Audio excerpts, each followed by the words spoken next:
그러면 앞서서 수능 최저 학력 기준하고 교과 반영 방법에 대해서 살펴봤죠. 이러면 여러분의 이런 성적을 조합해서 수능 최저의 충족 가능성까지를 조합해서 논술에 지원을 하는데요. 오늘 논술의 지원 얘기는 사실은 지금 이 시기에는 좀 앞선 얘기죠. 지금은 여러분이 논술 공부를 시작하고 한 6, 7월까지는 그냥 덤덤하게 기본 개념 위주로 준비를 하다가 한 7월 정도부터 이제 어느 대학을 지원할 거냐를 정하면서 거기에 맞는 공부를 해가는 게 좋은데요. 어쨌든 여러분이 어느 대학을 쓸 거냐 말 거냐를 궁금해 하시니까 말씀드립니다. 논술은요, 경쟁률이 센 편이죠. 근데 요즘엔 다 인서울 하다 보니까 논술의 경쟁률도 서울권으로 올수록 셉니다. 경쟁률이 100대 1 이상인 곳이 의치한약수 계열이 그렇고요. 서강대가 모집 인원이 적다 보니까 굉장히 경쟁률이 높고요. 의치한약수 계열은 무조건 100대 1, 200대 1, 300대 1 막 넘어가요. 작년에 같은 경우에는 인하대 의예과가 660대 1 정도 됐습니다. 의예과들은 정말 어마무시한데 인하대 의예과 같은 경우에는 수능 최저가 세니까 실제로 경쟁률만 그렇게 셀 뿐 수능 최저를 통과한 학생의 비율은 많아야 15% 정도 되고요. 한양대, 성균관대, 중앙대가 80대 1에서 100대 1 정도 되고 모집 단위에 따라서는 130대 1도 되고 또 조금 인기가 낮은 학과는 60대 1 이렇게 정도 내려가기도 하고요. 50대 1에서 80대 1 사이가 서울과기대랑 아주 되고 30대 1에서 50대 1 사이가 이화여대, 건대, 경희대, 숙명여대 등의 중상위권 대학입니다. 그리고요, 제가 빨간색으로 해놓은 대학 중에 서울시립대, 카톨릭대, 연대, 성신여대, 홍익대 이 5개의 대학은 수능 전에 논술고사가 있기 때문에 대학의 인지도는 훌륭하지만 경쟁률이 조금 낮은 거예요. 나중에 얘기이긴 한데요. 여러분이 논술 지원을 할 때 이 연대나 서울시립대, 카톨릭대, 성신여대, 홍익대들은 수능 전에 시험을 보기 때문에 학생들이 부담스러워해요. 그래서 경쟁률이 낮은 거고 연세대가 만약에 그대로 수능으로 가면은 거의 최소한 한양대, 성균관대급에 이르는 80대 1, 90대 1을 넘어갈 게 분명해요.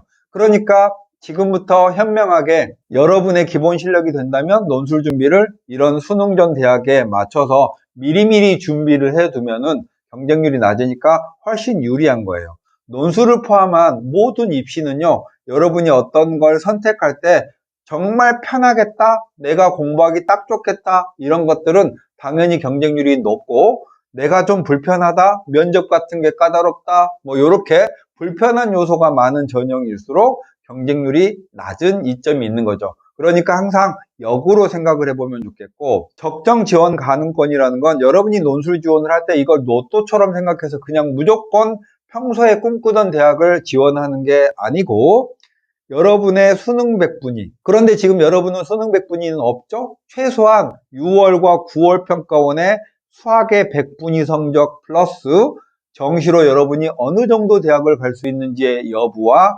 그리고 여러분의 논술 과목에 대한 준비 사항에 따라서 지원을 하면 되겠습니다. 위에 있는 이 내용은 논술 출제 범위까지 제가 고려해서 분류를 해 놓은 건데요. 미적기와 확통을 모두 다 잘하면서 100분위로 96 이상이 되는 학생들은 연대, 한양대, 고려대를 지원하면 되겠고, 미적 확통을 잘하면서 기하는 좀 못해도 되는 학생들은 서강대를 지원하면 되겠죠. 그리고 그 아래 92% 정도의 대학들, 2등급 상이죠. 이런 학생들은 중앙대, 경희대, 시립대를 미적기와 확통을 모두 다 잘하는 상황일 때 지원하면 되겠고, 성균관대 같은 경우에는 수학 1, 2만 실제로 출제를 하니까 여기에 따라서 지원을 하면 되겠습니다. 이렇게 홍익대, 동국대, 건국대, 이화여대 등도 수능 100분위로 수학이 88% 이상 정도 되고 이런 정도의 느낌을 잘 기억하면서 논술 지원을 하면 좋겠어요. 예를 들면 100분위 80 정도 되고 세종대 정도 지원하는 학생이 나는 한 장은 연대에 써보고 싶어. 수능 최저도 없으니까 이렇게 쓰는 것은 생뚱맞은 지원이라는 거고요. 논술을 오해하는 학생들이 논술을 로또처럼 생각하는데 논술은요, 논술 시험장에 가서 주사위를 던지는 게 아니에요.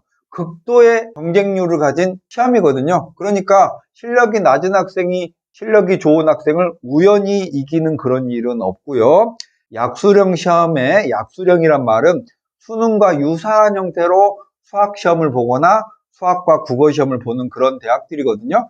이런 대학들은 뭐 빨리 준비해야 될 필요는 없고 수능 준비를 어느 순간까지 하다가 이런 대학에 거의 9월에 논술 원서 접수할 때쯤부터 시작하면 충분합니다. 제가 분류를 하긴 했지만 사실 거의 대동소이하게 가천대처럼 수학과 국어를 보는 대학이 있고 수학만 보는 대학으로 나누어져 있어요. 요런 대학들은 수학과 국어를 보는 대학이고 자연계열은 국어 6, 수학 9문제, 인문계열은 국어 9문제, 수학 6문제 요런 의미로 써놓은 대학은 국어와 수학을 같이 보는 대학이에요. 여기서 고대 세종은요, 약수령 대학이라고 하긴 하지만 미적분을 많이 출제하는 대학이에요. 그래서 수능 유형의 문제를 조금 더 간단화해서 미적분을 거의 50% 이상 출제하니까 고대 세종은 수학 원투에 미적분까지 잘해야 된다라는 생각을 가지면 되겠죠? 수리논술 전형 미리 보기 6부는 대학별 주요한 변경사항인데요. 이 변경사항은 여러분이 꼭 알 필요가 없는 것도 있고 알아두면 좋을 것도 있고 뭐 그런 내용이고요. 제가 지금 설명드린 내용들은 2025학년도 대학 입학 전형 계획에 따라서 말씀드리는 거라고 했죠. 그러니까 5월에 발표하는 실제 모집 요강에 따라서 이 내용도 조금 달라질 수 있다라는 사실을 생각하시면서 들어보시면 되겠습니다. 2025학년도는 신설대학이 고려대, 상명대, 을지대, 신한대가 신설했고요. 서경대는 이번에 폐지했습니다. 연세대는 원래 수학과 과학 논술이었다가 이제 과학 논술은 폐지했고 시험 시간은 150분이었는데 이제 이거를 줄일 건지 아니면 과학 문제를 수학으로 대체할 건지만 달렸는데요. 제 추측으로는 시험 시간을 150분에서 120분으로 줄이지 않을까 하는 추측을 해봅니다. 고려대는 논술 전형을 신설했고 한양대는 모집 인원을 많이 축소했습니다. 일부 모집 단위가 논술 전형을 폐지했어요. 그러니까 그런 학과들은 이제 논술로는 들어갈 수 없는 거고 성균관대는 작년까지는 자연계열은 과탐 한 과목 이상을 필수 응시했어야 되는데 이제는 탐구에 제한이 없습니다. 그리고 의예과는 국영수 탐 중에 3개합 4였는데 국영수 탐 중에 3개합 4라서 탐구를 2과목 평균 반영으로 바꿨습니다. 또 제2외 국어나 한문을 인문계만 탐구 한 과목으로 대체 가능했는데 2025학년도는 모든 모집 단위에서 제2외 국어 한문을 탐구 한 과목으로 대체 가능하고 역시 의예과는 제외입니다.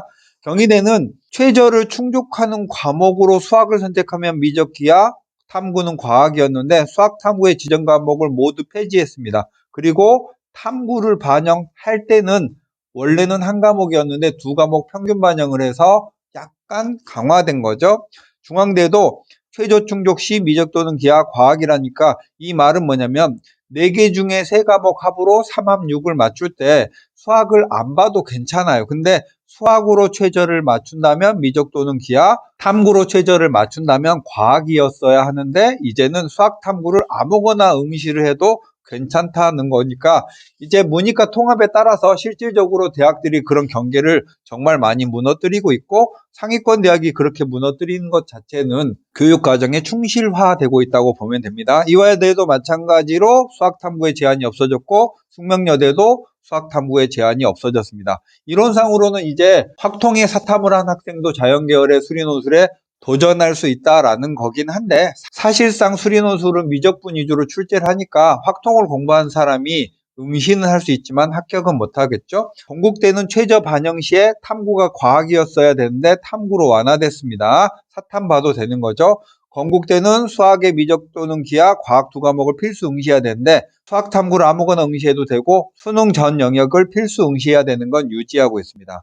인하대 의예과도 미적 또는 기하나 과학 탐구였지만 수학 탐구의 응시 제한을 삭제했습니다. 아무거나 응시해도 되죠. 아주대 의예도 수학 탐구 아무거나 응시해도 되는 걸로 바뀌었고요. 숭실대는 논술 80%로 논술의 반영 비율을 높였죠. 그런데 교과의 반영은 거의 중요치 않다라는 얘기를 정말 지겹게 하고 있습니다. 수학 탐구에 제한 없이 아무거나 응시해도 되고 세종대는 2합 6의 수학 반영 시 미적 또는 기하, 탐구 반영 시 과학 한 과목이었는데 2합 5로 높였고 대신 수학 탐구의 지정 과목은 없어졌습니다. 광운대는 교과 반영 시에 국영수 4과로 사회가 늘어났죠. 진로 선택도 모든 이수 과목을 다 반영하고요. 카톨릭대 논술의 반영 비율을 10% 늘렸습니다. 항공대 공학계열은 수학 탐구의 지정이 전에는 미적 또는 기하 과학 한 과목이 있었지만 없어졌습니다.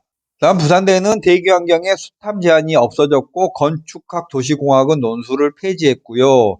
동덕여대는 모집 인원이 조금 더 증가했습니다. 서울여대는 내신 반영할 때 국영수, 사과, 전 과목을 반영하니까 내신이 아주 약간 강화된 거죠. 성신여대 논술 90%로 증가했고요. 고대 세종은 수학의 미적기하 확통을 아무거나 응시했어도 되지만 올해는 수학의 미적 또는 기하만 응시를 해야 되고 수능 전 영역을 필수 응시해야 됩니다. 그러니까 강화된 거죠. 연대미래는 약간 인원이 축소됐고요. 외대 글로벌은 이제 교과를 보지 않고 논술만 100으로 바뀌었고 수능 최저가 없었다가 한개 3등급에 한국사 4등급 이내로 신설했습니다. 이런 대학들은 이제 수능 최저가 이제 중요해졌죠. 가천대 논술 100으로 바뀌었고요. 상명대, 의지대, 신한대는 논술 신설했고요. 한신대가 교과 반영해서 살짝 바뀌긴 했는데요. 그냥 중요치 않으니까 넘어가겠습니다. 자, 이렇게 해서 각 대학별 변경사항을 체크해 봤는데요. 중요한 건 수학으로 최저를 맞출 때 미적 또는 기하, 탐구는 과학이었어야 하는 상위권 대학들이 대부분